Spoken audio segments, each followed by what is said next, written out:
I want you to face this direction. No one go back to their seats.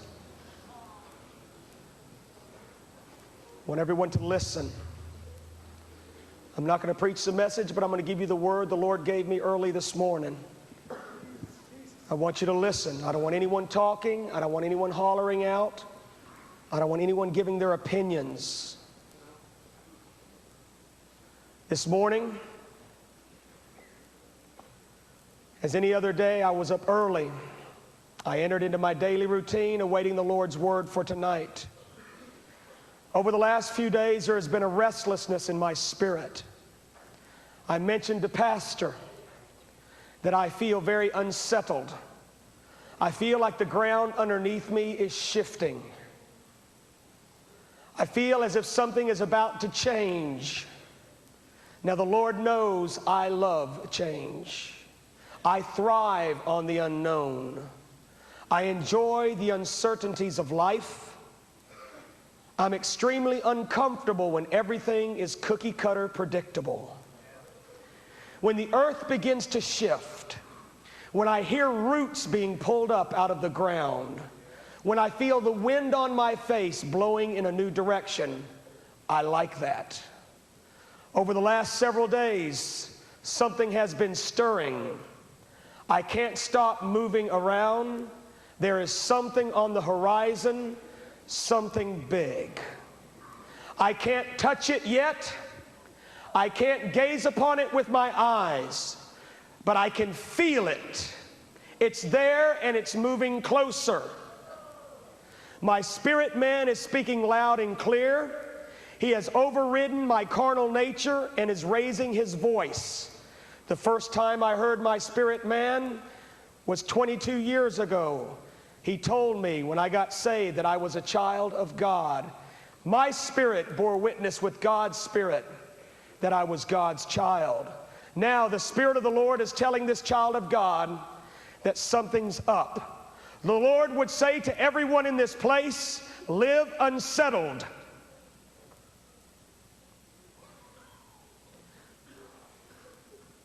The Lord would say to everyone in this place, live unsettled.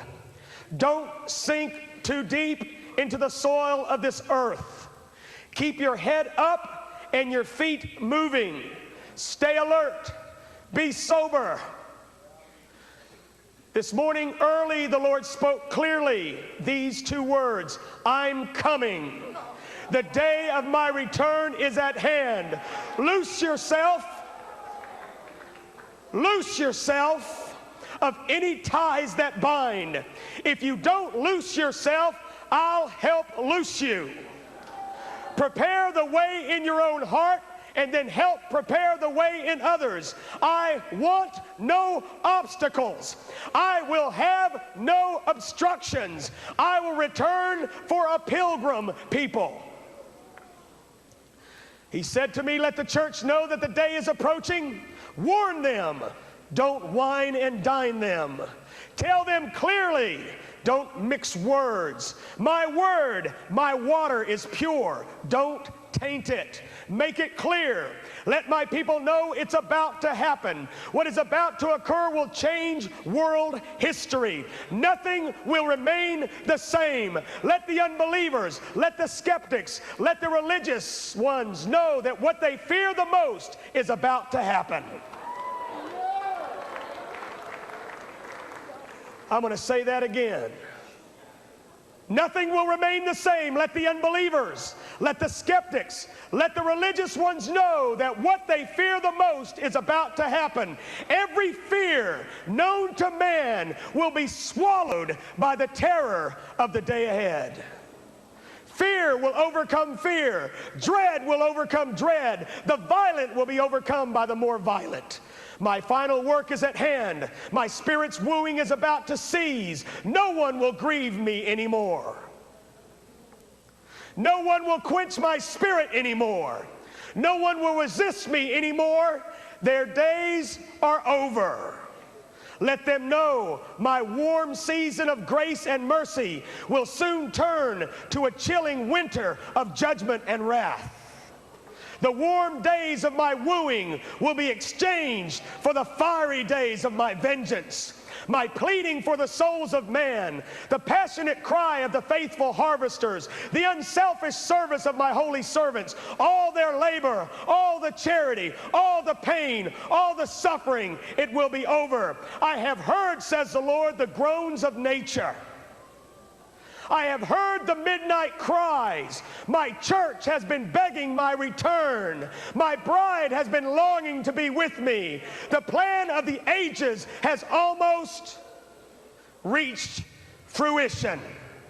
The tree has borne forth its fruit. The fertile soil has yielded the harvest. The planting will stop. The laborers will leave. The sickle will rust. It's almost over. I'm coming back. I will not delay my coming to you, so don't delay your coming to me.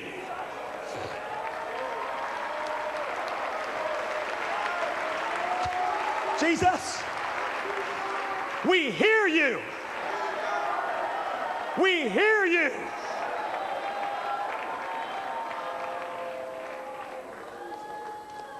When I say something right now to this group of people, everyone within the sound of my voice, I love this revival, but I love Jesus more. This revival is awesome.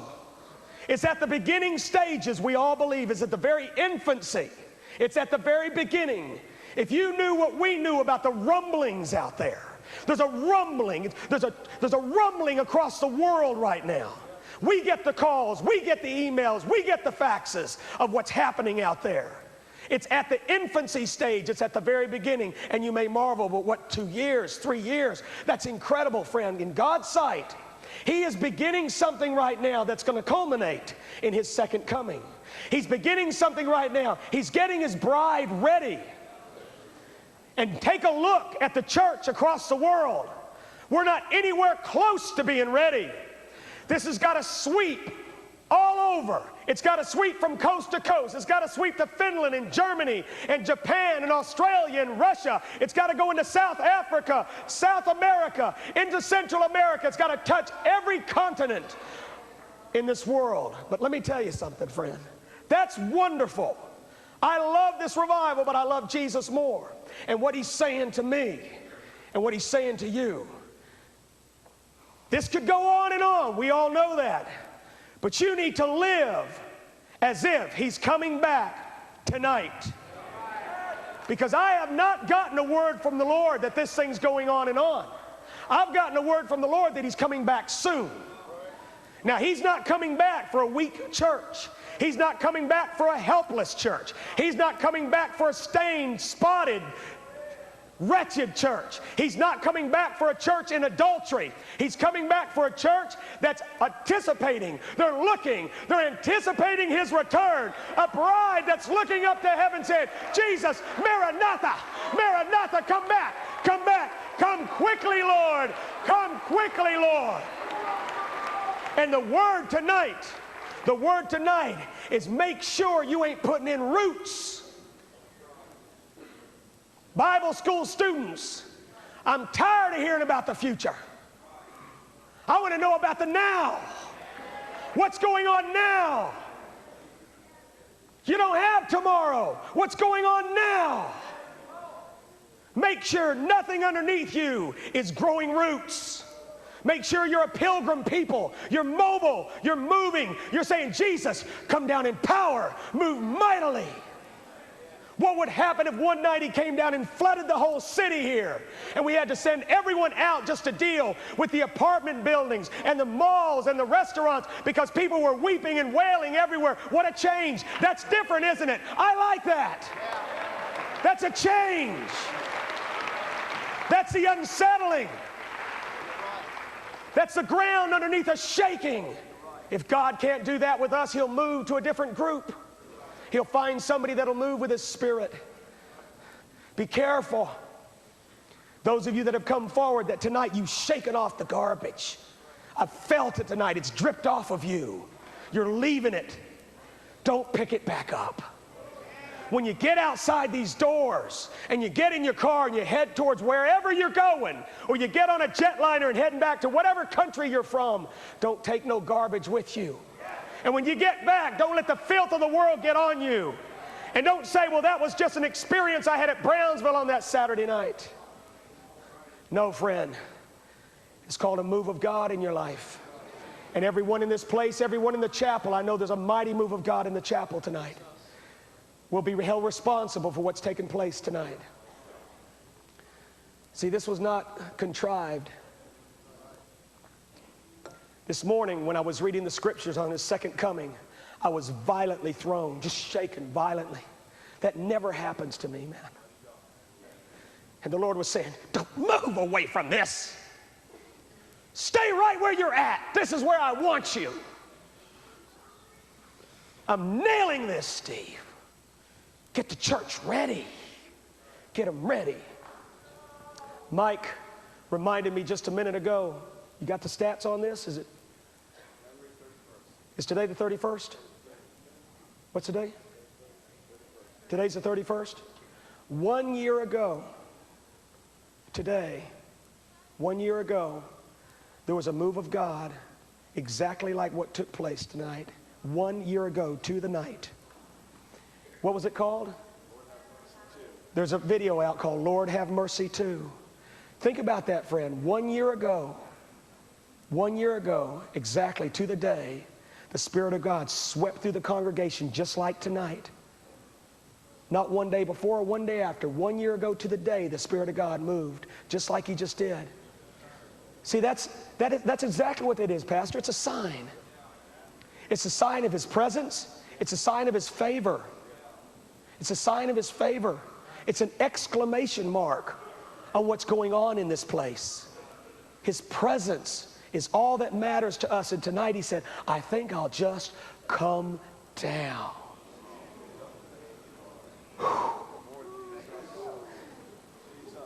Let me ask this question. How many of you here tonight know without a shadow of a doubt you sense his presence?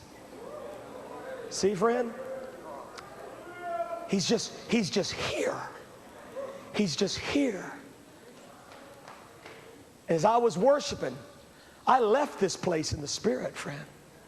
I mean, I was so caught up, still am. It's like we're floating in this place. Well, what's heaven going to be like? Whew. But do not, friend,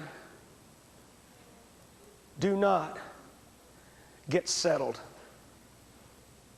Don't get settled. You can have a job, sir, ma'am, you can have a job. Pastor, you can pastor a church. Keep your feet moving. Keep your feet just always moving. There's a mighty move of God going on in this church up in New Jersey right now. Y'all still with us? You here somewhere? God's mightily moving. But let me tell you, keep moving. Keep moving. Keep moving. Don't let anything settle underneath you. Keep it moving. Keep it fresh. Keep your steps moving. Keep moving. Jesus, keep going, Lord. I'm with you. I'm with you.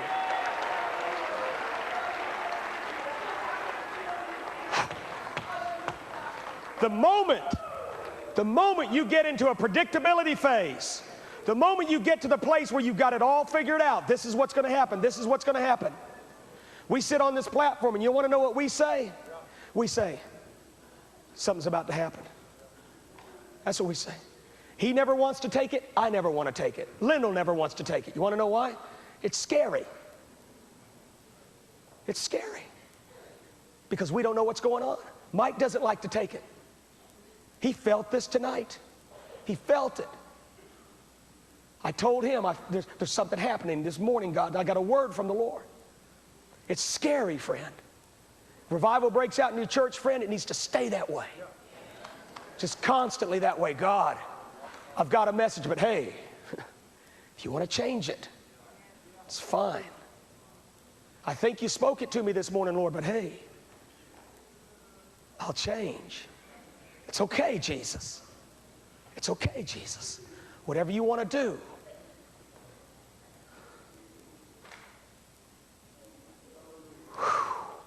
Lyndall, come on back up here, brother. At the top of your lungs, in the chapel, here, and those of you that have just given your hearts to the Lord at home, I want us to sing that chorus one more time, singing out to Jesus, friend forever. Friend, I'm talking about lift up your voice. You want to know what's happening right now? All over the world, people are cursing him. It's Saturday night. There are people in bars right by here using his name in vain right now. They're cursing him because they're broke. They're cursing him because they lost the lottery. You know what the Lord's doing? He's tuned in right here, friend. Let him hear his name. Sing it out.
Sing the verse, Lynn.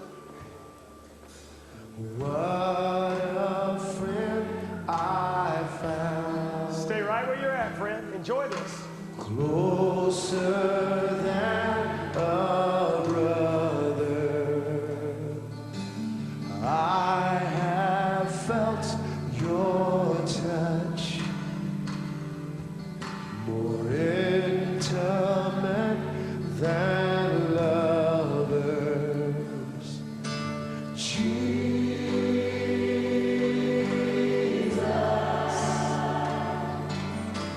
Jesus.